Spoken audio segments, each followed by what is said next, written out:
Kaunti ma Kilifi ni ringre maromo 10 kawuono kunye bungu ma Shakahola makoro miyo kwan ringre osekuny kasani oromo 274 e sama tilo mar adek mar kunyo dhi nyime. Kata kamano onge ng'ata moresi kangima ka kwan joma oseresi kinde mokalo gin 95. Kamano bende chenro mar manyo gund ringre osetim ne ringre 93 ka moko ka kuom mano 19 oseyang kata oseyudo anyuola gi. Ji maromo 613 duto osendik kaka joma olal. Chenro mar kunyo biro dhi nyime wuok tich juma manyien.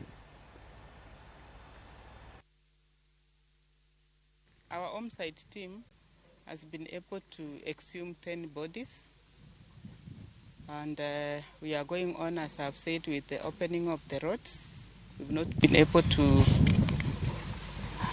rescue or arrest any person. So as of now, our exhumations, or those people that have lost their lives, are 274. We have the 95 rescues, 35 arrests, 93 people. It still stands, those who have given their DNA tests. Those that have been able to be identified by their families are 19.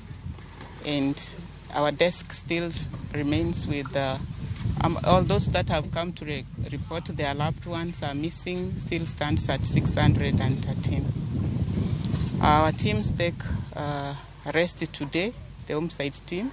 We resume the exhumations on Monday morning.